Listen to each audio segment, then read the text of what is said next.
la doctora Mariana Flichman, que nos hablará sobre los aspectos y riesgos médico-legales generados por la pandemia en la unidad de endoscopía.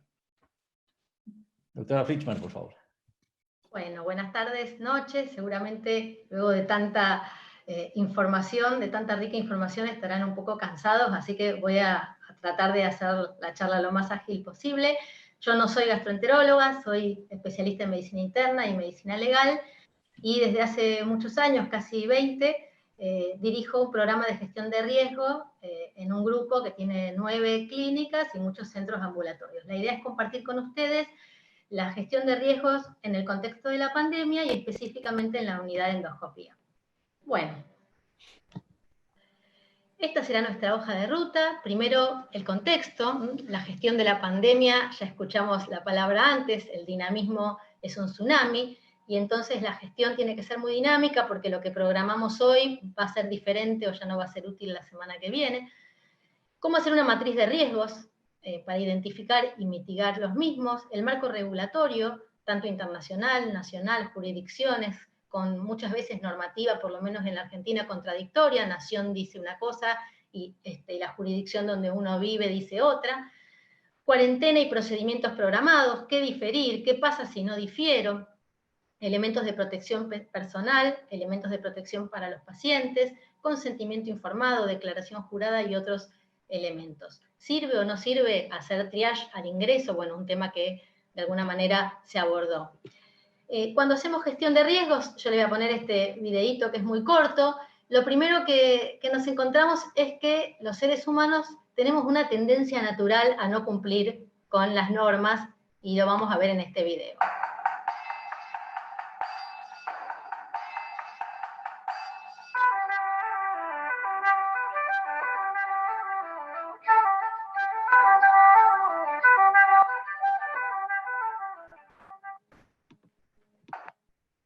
Bueno, como habrán visto, nuestra tendencia natural es, bueno, si hay un checklist y estoy un poco apurado, me salto el checklist porque igual lo conozco al paciente. Bueno, en tiempos de crisis, como es una pandemia, es fundamental tener protocolos y estandarizar los cuidados. Les puse este dato, nomás que tiene que ver con los eventos adversos en la atención de la salud, y fíjense que el 80% de los eventos críticos que les pasan a los pacientes involucran fallas humanas en el proceso de atención. Entonces, el primer mensaje es, cuidado, no minimicemos los riesgos. ¿Qué pasa específicamente en el contexto de la pandemia en una unidad de endoscopía o en realidad en cualquier unidad de trabajo asistencial? Tenemos los riesgos estables, los riesgos que están siempre.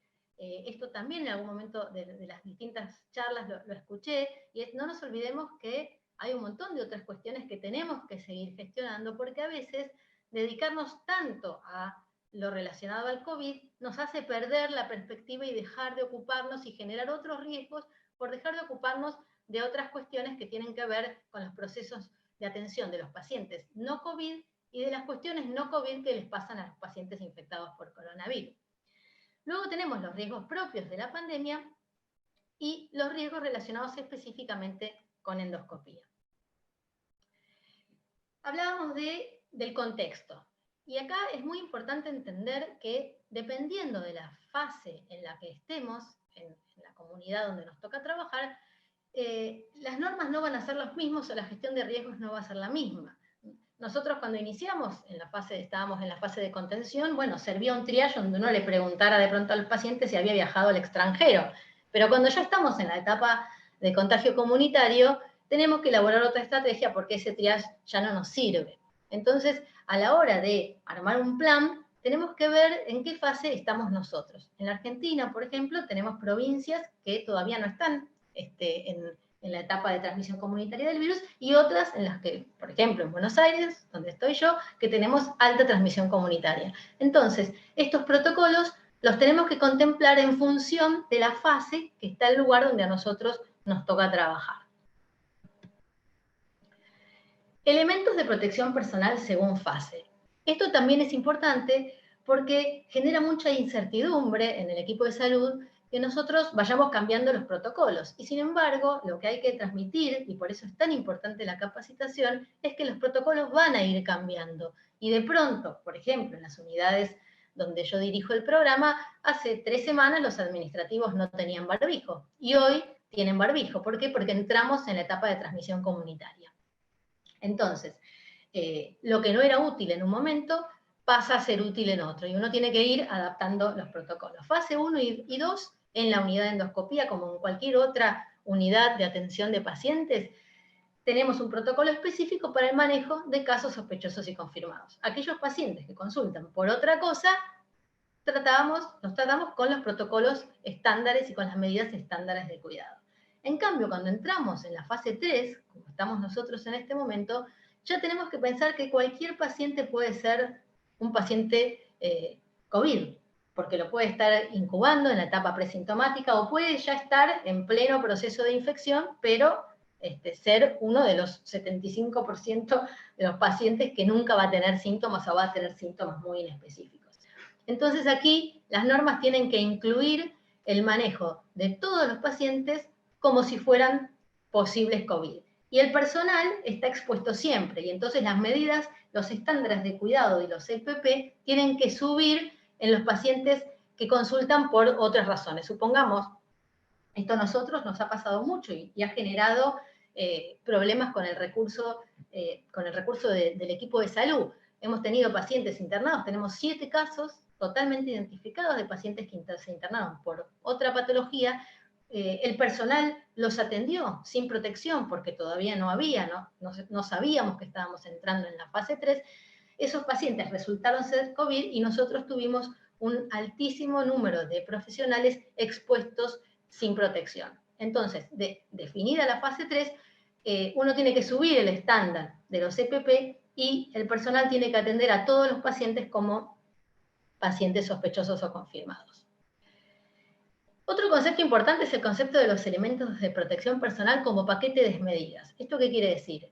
Si yo no lo uso todo y como lo tengo que usar, es lo mismo que si no tuviera el elemento de protección. Si tengo que tener un barbijo N95 y lo tengo que tener bien colocado, y yo me lo bajo al cuello, o me lo pongo y me lo saco, y me toco con las manos el barbijo y luego me toco la cara, es exactamente lo mismo que si no lo tuviera. Entonces es muy importante los planes de capacitación al personal sobre cómo colocarse y cómo retirarse de los equipos de protección personal y cómo cuidarlos. Y esto se tiene que entrenar. Nosotros tratamos incluso de entrenarlos en el centro de simulación. Si se puede, y uno tiene, o uno puede improvisar con la cama de un paciente, con una cama vacía, uno puede improvisar el entrenamiento y hacer una simulación, porque parece fácil, pero no es tan fácil ponerse y sacarse los elementos de protección. Y hemos tenido muchas situaciones donde esto no se ha hecho en forma correcta, y entonces todo el equipo y todo el gasto de material se termina inutilizado porque de pronto yo toqué la parte externa del camisolín, o me llevé a comer el barbijo quirúrgico, lo guardé en el bolsillo y cuando volví me lo puse otra vez. Entonces hay que ser muy estrictos y cuidadosos con este concepto de que los EPP son paquetes de medidas. También como equipo de trabajo tenemos que tener un monitoreo y control y cuidar mucho el abastecimiento, programar anticipadamente el uso que vamos a tener de acuerdo a la cantidad de profesionales que tenemos en el lugar de trabajo. Otro elemento importante es que hay muchos de estos CPP que se utilizan, se reutilizan. Por ejemplo, la máscara facial, el N95 y las gafas son elementos de uso personal que se reutilizan. Entonces, nuestra recomendación es nombre y apellido, fecha de entrega, ¿sí? Y tiempo esperado de recambio. De esta manera, cada profesional tiene que hacer el uso y cuidado de su equipo de protección personal reutilizable y contraentrega del equipo nosotros le damos uno nuevo. Y por otro lado, hemos hecho hace unos días un relevamiento de qué está pasando en los hospitales públicos de nuestro país. En realidad arrancamos por la capital federal y el Gran Buenos Aires, y estamos viendo que, aunque estamos recién iniciando nuestra fase comunitaria, estamos en plena etapa de crecimiento del virus, tenemos mucha falta de insumos en los hospitales. Solamente un 30 o un 40% de los profesionales refirió que los elementos de protección personal se los estaba brindando el hospital.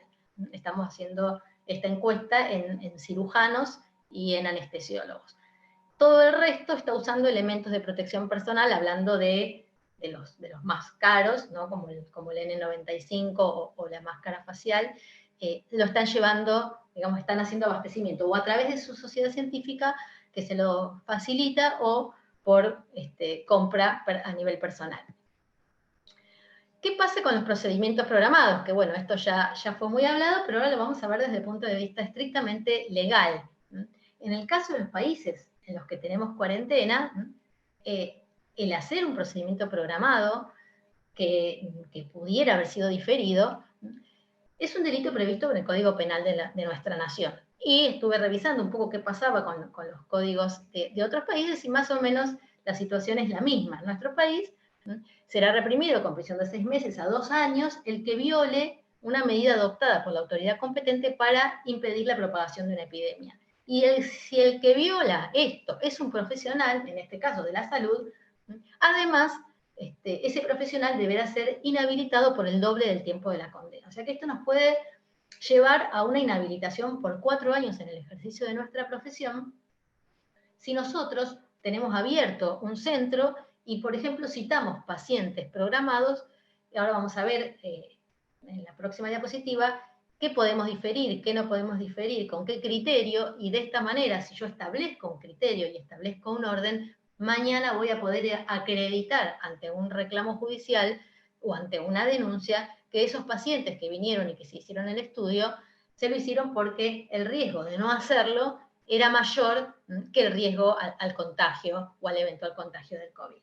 Entonces hay que tener en cuenta que si nosotros hacemos, y hemos tenido varias denuncias de lugares que estaban haciendo procedimientos programados de endoscopía o de cirugía ambulatoria, cuando ya la recomendación de los ministerios era suspender toda actividad programada, por un montón de razones. Esto tiene que ver para reducir la circulación, tiene que ver con la optimización de los insumos, tiene que ver con la menor exposición del equipo de salud. O sea, hay un sinfín de razones por las cuales entre la fase 2 y la fase 3 de la pandemia ya uno tiene que suspender lo programado. El no hacerlo en la Argentina hoy constituye un delito.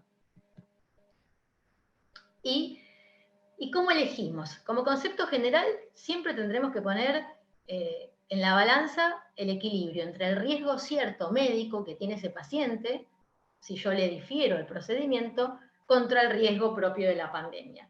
Y entonces tenemos que armar una clasificación en función del riesgo, y esto además tiene que estar acreditado o en la historia clínica o en la lista de procedimientos que se difieren y que se hacen, como para que yo pueda mañana ante un reclamo poder defender cómo fue la selección que yo hice de los procedimientos que no suspendí. ¿Qué nos está pasando? Bueno, en nuestro país estamos recién comenzando, pero sin embargo ya hemos empezado a tener algún tipo de reclamos, a veces judiciales y a veces simplemente denuncias o quejas. Nos pueden reclamar por hacer y nos pueden reclamar por no hacer. Por hacer, aquí les puse algunos ejemplos. Los profesionales, este es un caso de ayer a la mañana. Ayer a la mañana me llega esta queja. Los profesionales no tenían barbijo y me contagié porque yo no fui a ningún otro lado. Este es un paciente, tuvimos 2 quejas de estas. Uno es un paciente que fue a hacerse un estudio y que refiere que el médico no tenía barbijo, y nosotros en este momento tenemos uso obligatorio de barbijo en la calle y uso de barbijo quirúrgico para todos los procedimientos adentro de las instituciones. Y el otro caso, la otra denuncia que tuvimos, fue un paciente que era una persona postrada que estaba en el domicilio, que fue un médico a hacerle una atención domiciliaria y el médico fue sin barbijo. 2 días después hubo que contactar a ese paciente porque el médico comenzó con fiebre y fue COVID positivo, y cuando le dijimos, no, pero quédese tranquilo, señor, que usted igual nosotros tenemos que avisarle, pero fue un contacto protegido porque el médico tenía barbijo, la respuesta fue, a mí el médico me atendió sin barbijo. Entonces tenemos que empezar por cumplir fuertemente nosotros las normas de protección. ¿Por qué? Porque el barbijo nos protege, pero protege a nuestros compañeros. En este momento todas nuestras instituciones tienen indicación de barbijo permanente para todo el mundo, no por supuesto N95, dividimos entre barbijo no médico, quirúrgico y N95 de acuerdo al nivel de trabajo y de exposición, pero todo el mundo tiene barbijo. ¿Por qué? Porque puede ser un asintomático, puede estar contagiando, y como en general los ambientes de trabajo no son pequeños, los médicos, los enfermeros, los kinesiólogos, estamos todos juntitos en espacios donde mantener una distancia de más de 1,5 metros es prácticamente imposible, la manera de protegernos es evitar los lugares comunes, o sea que se suspendió el comedor, la comida se hace por viandas y nadie se reúne en ningún espacio común y todo el mundo tiene que circular con barbijo. Otro elemento a tener en cuenta es la cantidad de horas. Por ejemplo, el barbijo no quirúrgico, si uno se lo saca, no se lo puede volver a colocar. Hay que desecharlo y colocarse uno nuevo. Entonces, todas estas cuestiones también hay que tenerlas en cuenta. La violación de la cuarentena, bueno, esto que yo les contaba, tuvimos varias denuncias, unas por tener abierto el centro, y si no, por no respetar dentro de la sala de espera el distanciamiento, dejar pasar a demasiada gente o no hacer algún tipo de triage. Y la otra denuncia que ya hemos tenido tiene que ver con la segregación incorrecta de los residuos. Bueno, con respecto a no hacer, no me dieron turno y terminé internado, el reclamo por la falta de estudios, por eso es tan importante, y ahora lo vamos a ver en las herramientas, la comunicación, el comunicar qué es lo que hacemos y por qué lo hacemos, o no pude hacerme el control y el diagnóstico se hizo tarde, que en medicina legal lo llamamos pérdida de chance. ¿Cuáles son las herramientas? Protocolizar todo lo que se pueda, prever los insumos, prever y cuidar esto, tener una norma de cuidado de los insumos. Nosotros el primer mes, la verdad que salieron muchísimos insumos porque no había control y entonces la gente se llevaba los barbijos quirúrgicos o le hacía un uso inadecuado de los N95. Entonces, no, hay que cuidarlo. Dependiendo de las horas seguidas de trabajo por día, el barbijo N95 puede durar hasta un mes o más si la persona lo usa muy pocas horas por día o no lo usa todos los días. Organizar una buena comunicación para los pacientes, pero también para todo el personal que trabaja en el centro. Son muy buenos los videos, pequeños videos, donde uno explique gráficamente cómo colocarse y retirarse los equipos de protección personal y qué equipos hay que tener para cada práctica. Telemedicina para control y evaluación de los riesgos. Hoy estamos manejando muchísimos de los seguimientos de los pacientes a través de la teleconsulta. Capacitar y entrenar. Un plan para estar al tanto de los cambios de las normativas ministeriales. Nosotros cada 3 o 4 días nos cambia la definición de caso sospechoso, nos cambia el criterio de cuándo un paciente puede ir al domicilio, nos cambia el criterio del alta, el alta epidemiológica. Hasta hace poquito el paciente cumplía 21 días desde el inicio de síntomas y tenía la alta epidemiológica. A partir de ayer se necesita un nuevo hisopado a los 21 días y después de ahí, si recién da negativo, tiene la alta epidemiológica. Y un plan de lectura actualizado de la problemática. ¿Por qué? Porque las cosas van cambiando. Primero creíamos que determinada forma, el virus no se transmitía de determinada manera, luego vimos que sí, y probablemente dentro de unos meses muchas cosas que hoy creemos son verdades van a terminar no siéndolo. Documentación en COVID. El papel es fuente de transmisión del virus, por lo que se debe reducir al mínimo el número de procedimientos. De hecho, en nuestra ley de historia clínica, el artículo 9 establece una excepción al consentimiento informado escrito. Nosotros tenemos una ley que normalmente todo procedimiento invasivo y la internación deben llevar un consentimiento informado escrito. Pero una de las excepciones es la pandemia, es el riesgo cierto contra la salud pública o el grave peligro para la salud pública. Entonces, de vuelta, nivel de la pandemia. Nosotros, cuando estábamos en fase 2, hicimos un protocolo por el cual se firmaba el consentimiento de internación del paciente o del estudio que se iba a hacer el paciente y se ponía en un folio, el folio se desinfectaba y bueno, teníamos todo un proceso de protección del papel. Pero cuando pasamos a la fase 3 y empezamos a tener muchos pacientes, en este momento en las unidades donde yo trabajo estamos con un promedio de 100 pacientes internados, se hace más difícil. Entonces pasamos a la segunda versión del protocolo. Hoy no hacemos papel y tenemos ya una fórmula prescrita que el médico copia, donde registra que en razón de la pandemia, en lugar del consentimiento escrito, el consentimiento ha sido brindado de manera verbal y el paciente manifiesta haber comprendido las explicaciones brindadas y aceptar el procedimiento propuesto. Esto con respecto a lo que es el consentimiento del procedimiento de internación. Después tenemos otro consentimiento, por ejemplo, importante, que es el del tratamiento farmacológico. No les va a tocar a ustedes porque no van a estar seguramente tratando pacientes graves con las drogas con uso off-label y todo lo que los tratamientos que estamos haciendo para estos pacientes, pero en este caso muchas veces el consentimiento no lo puede brindar el paciente, lo tiene que brindar la familia. Y esa familia está en aislamiento en la casa y no puede entrar al sanatorio porque tenemos prohibidas las visitas. Entonces, bueno, hubo que elaborar un consentimiento por vía mail.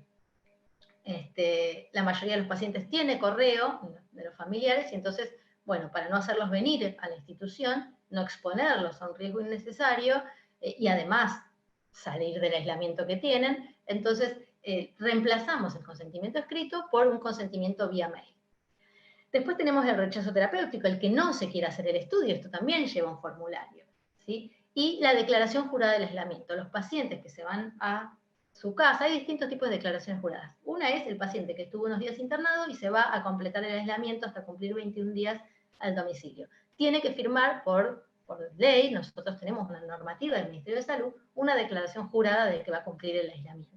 Entonces, este es otro papel que tenemos que guardar con este cuidado. Yo les decía que nosotros lo elegimos como en un folio, el paciente lo firma con guantes, lo coloca dentro del folio y la enfermera o el profesional a cargo desinfecta el folio y así queda el documento protegido. Entonces, de acuerdo al momento en que estemos transitando la pandemia, podremos mantener el consentimiento en papel, los rechazos terapéuticos y las declaraciones juradas, o tendremos que migrar a la versión sin papel. Bueno, para terminar, yo creo que la manera de transitar esto es trabajar en equipo. Y los buenos equipos acaban por ser grandes equipos cuando sus integrantes confían los unos en los otros lo suficiente para renunciar al yo por el nosotros. De esto no se sale solo, ningún profesional sale solo, salimos y trabajamos todos juntos. Muchas gracias. Muchísimas gracias, doctora Flichman, por esta excelente plática que verdaderamente no solo cubre el aspecto endoscópico, sino que todo el aspecto de medicina. Tengo varios compañeros y también hay muchos profesionales no gastroenterólogos en la plática y he recibido muchos mensajes de WhatsApp separados donde les ha gustado mucho lo que nos habló.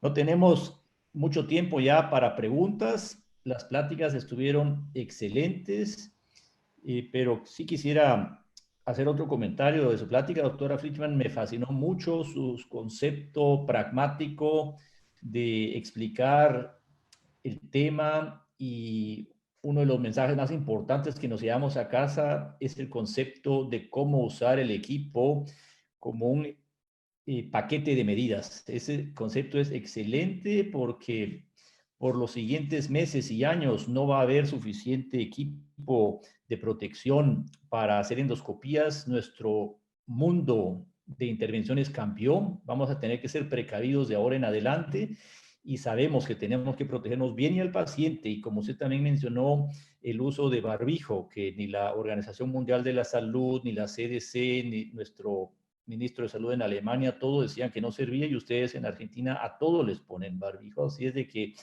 a mí me parece que esto es un concepto de salud pública y médico legal importante. El doctor Nicolás González, le quisiera pedir que nos dé unas sus palabras. Es el organizador de este webinar, y para que podamos terminar, todas estas pláticas fueron grabadas por si quieren regresar a YouTube. Y nuevamente agradezco a todos los expertos, y como decía el doctor Alex Díaz, aquí los astros fueron ustedes, y esto no es astrología, sino que bastante basado en la evidencia. Les agradezco muchísimo, aprendimos mucho, y dejamos que el doctor Nicolás González nos dé las últimas palabras. Bueno, gracias Klaus por la moderación de esta actividad. Agradecerle, por supuesto, a todos los participantes con las conferencias, por el cual fueron muy, muy heterogéneas, y la verdad que nos transmitieron conceptos nuevos y distintos para muchos de nosotros. Seguramente vamos a reflexionar mucho con lo que ustedes nos enseñaron, y seguramente también va a ser el tiempo el que va a tener la verdad. O sea, la razón de todo lo que va a suceder, muchas veces quizás el tiempo, vamos a decir, entonces él es que va a responder a muchas de las preguntas que se hicieron durante esta actividad. Agradecer, por supuesto, a todos los coordinadores de esta actividad, a Pablo Cortés de Chile, a Rafael Escobar de Argentina y a Víctor Arantes de Brasil, y agradecerle, por supuesto, a todos los participantes que han estado en esta reunión, que han sido más de 350 participantes, así que estamos todos muy agradecidos, y bueno, esperemos vernos en otra reunión, y como dijo Klaus, las conferencias van a quedar grabadas, y en su momento se las vamos a dar a todos para que puedan acceder a cada una de forma individual. Así que bueno, agradecerles a todos por haber estado presentes en el día de hoy.